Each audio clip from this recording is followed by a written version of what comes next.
Salut à tous, aujourd'hui petite vidéo d'actualité, je décrypte pour vous la hausse des taux des livrets, livret A, livret de développement durable et solidaire, LDDS, et le LEP, le livret d'épargne populaire. C'est parti. Cette vidéo vient en complément de ma précédente vidéo sur les livrets bancaires, donc je vous conseille d'aller la voir si vous ne l'avez pas vue avant cette vidéo. J'y donne de bons conseils sur lesquels je ne reviendrai pas forcément dans cette vidéo. D'ailleurs, voici le sommaire de la vidéo d'aujourd'hui. Je vais tout d'abord vous faire un rappel des faits, ensuite nous verrons si cette mesure est définitive ou non, cette mesure de hausse des taux, pourquoi cette mesure a été prise, et enfin je vous donnerai le comportement à adopter face à ce changement. Pour ce qui est du rappel des faits, c'est très simple. Le 14 janvier dernier, Bruno Le Maire était au JT du 13h de TF1 pour annoncer un changement plutôt important dans l'épargne des Français. Le taux du livret A va doubler au 1er février. Même chose pour le livret de développement durable et solidaire. Bon, je vais pas mettre tout l'extrait pour ne pas me faire taper sur le doigt, mais en gros, il annonçait une hausse du livret A de 0,5% à 1%, ainsi que pour le livret de développement durable et solidaire, le LDDS, qui va connaître la même hausse que le livret A, et une hausse de 1% à 2,2% pour le LEP, le livret d'épargne populaire. Est-ce que cette mesure est définitive? Alors, il faut savoir que les taux de rémunération, les taux d'intérêt des livrets bancaires changent assez régulièrement.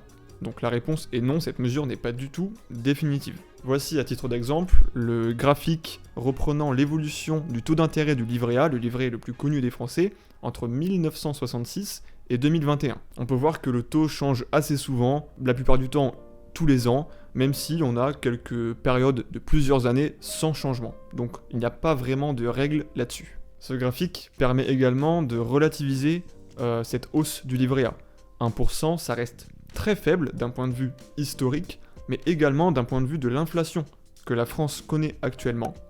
C'est ce qui va faire l'objet de la prochaine partie. Alors pourquoi cette mesure? D'abord, il faut savoir que le rôle d'un livret d'épargne, c'est de protéger le pouvoir d'achat des Français de l'inflation. Et l'inflation, je le rappelle, sa définition, c'est la perte du pouvoir d'achat de la monnaie qui se traduit par une augmentation des prix. Et depuis 2013, le taux du livret A n'a fait que baisser, tout simplement parce que l'inflation sur cette période, et vous le savez sans doute, a été très faible. Entre 2013 et 2020, l'inflation a été inférieure à 1% quasiment tous les ans. Il n'y a qu'une année qui fait exception.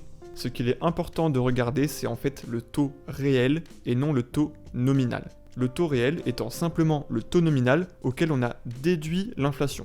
Ainsi, un livret A dont le taux d'intérêt nominal est de 5%, dans une économie où l'inflation est de 10%, sera bien moins intéressant qu'un livret A ayant un taux d'intérêt nominal de 2% dans une économie sans inflation, puisque le premier aura un taux réel négatif de moins 5%, contrairement au deuxième qui aura un taux réel de plus 2%. Or, l'INSEE publie régulièrement les chiffres d'inflation. On a le chiffre sur l'année 2021, on est à 1,6% d'inflation. Un record depuis 2018, contre 0,5% en 2020, soit une hausse de 1,1 point. Cette hausse des taux délivrés est donc, vous le comprenez bien, pas du tout un cadeau, mais en fait un ajustement tout à fait logique sur le niveau de l'inflation. D'autant plus que l'inflation ne fait qu'augmenter. Sur le mois de décembre 2021, on était à 2,8% d'inflation, ce qui porte le livret A, donc le livret accessible à tous le plus rémunérateur, à un taux réel négatif de moins 1,8%. Et ça, en prenant en compte, donc après l'augmentation annoncée par Bruno Le Maire. Son rendement est donc encore largement négatif, il ne protège pas de l'inflation. Quel comportement donc adopter suite à cette annonce?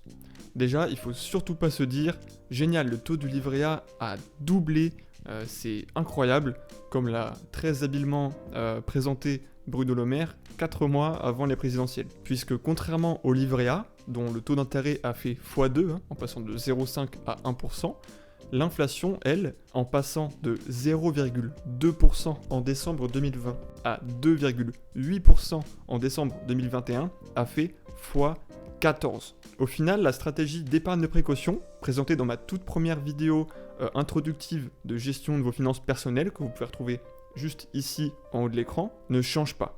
En effet, vous devez toujours vous constituer une épargne de précaution équivalent à au moins 3 mois de salaire avant d'investir dans les marchés boursiers ou dans l'immobilier. Évidemment, privilégiez le livret d'épargne populaire, le LEP, puisqu'il propose un taux de rendement, un taux d'intérêt de 2,2%. C'est, encore une fois, de loin le meilleur livret. Mais n'oubliez pas que son taux de rendement réel, lui aussi, est encore une fois négatif. Ne mettez donc pas trop d'économies dans les livrets bancaires, limitez-vous à l'épargne de précaution, ne faites pas comme Monsieur Macron. Pour rappel, pour être éligible au LEP, au livret d'épargne populaire, il faut que votre revenu fiscal de référence, figurant sur votre avis d'imposition 2021, soit inférieur à 20 296 €.